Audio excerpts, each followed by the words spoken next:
Assalamualaikum warahmatullahi wabarakatuh.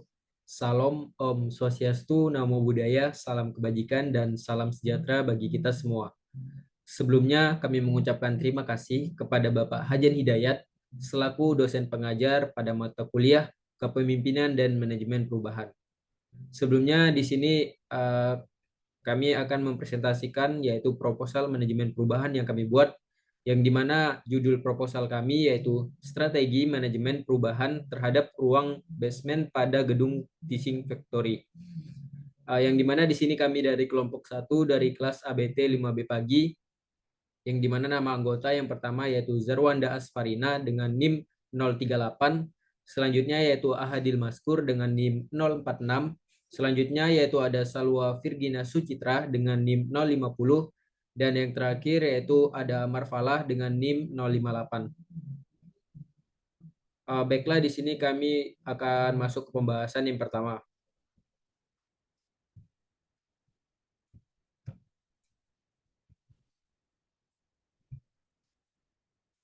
Baiklah, di sini yaitu ada pendahuluan atau latar belakang.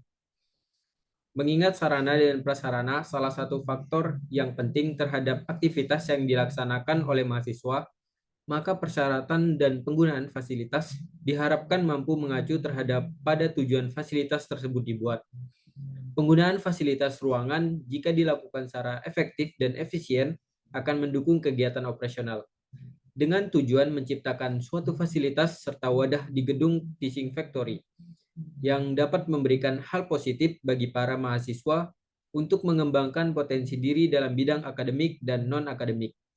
Maka, penyusun membawa judul yaitu perbaikan fasilitas serta layout ruangan pada gedung Tissing Factory dalam manajemen perubahan.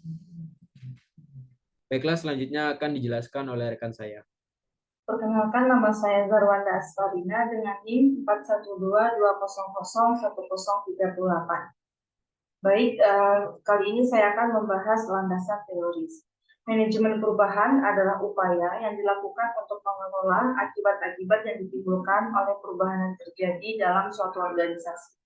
Perubahan dapat terjadi karena sebab-sebab yang berasal dari dalam ataupun dari luar organisasi tersebut. Berikut ada model manajemen perubahan. Yang pertama ada Lewins model.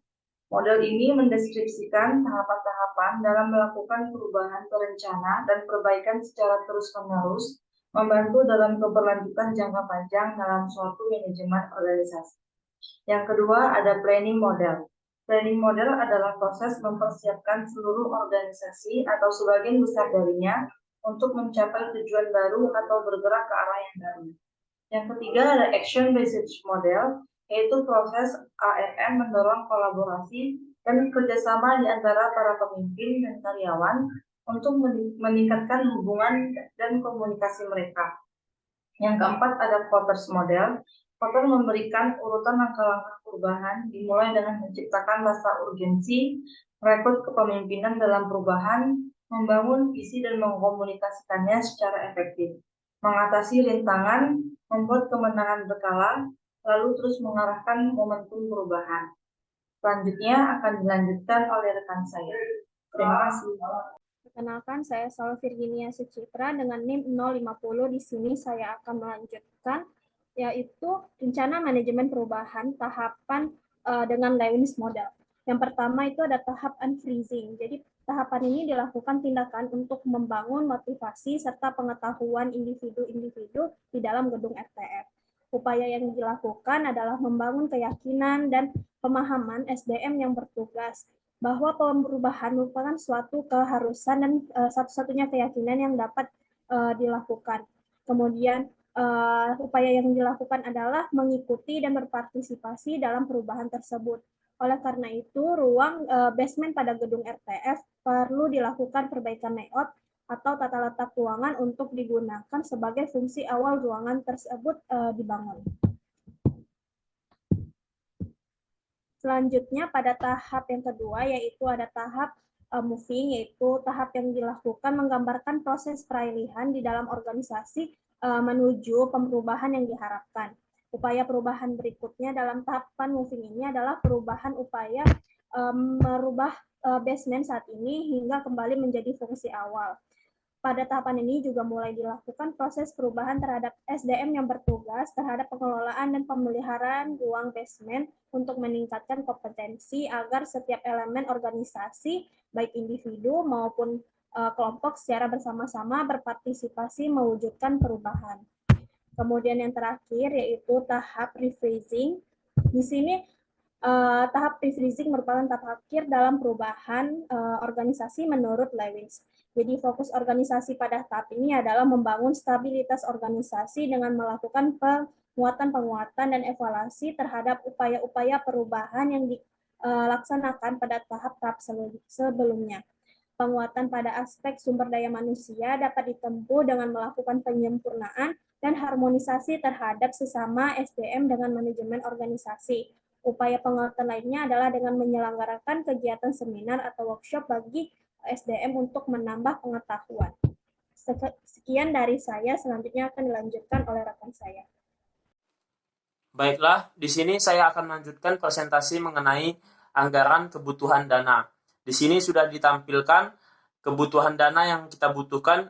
Yang pertama adalah memperbaiki keramik lantai sebanyak 3 box, mengganti bola lampu sebanyak 10 piece, cat dinding 20 kilo sebanyak 2 ember, mengganti plafon 3 piece dengan ukuran 60 x 40 meter, kipas ventilasi udara 2 piece, lemari barang 4 piece, CCTV 2 piece, stop kontak listrik 15 piece, dan terakhir AC 4 pieces. Dengan jumlah total kebutuhan dana yaitu 19.700.000. Baiklah, selanjutnya saya akan menampilkan daftar pustaka. Berikut tampilan daftar pustaka yaitu berupa link yang telah kami masukkan dari sumber-sumber yang kami gunakan. Dan adapun lampiran di bawah ini mengenai kondisi ruangan di basement RTF. Mungkin itu saja yang bisa kami sampaikan. Lebih dan kurangnya mohon dimaafkan.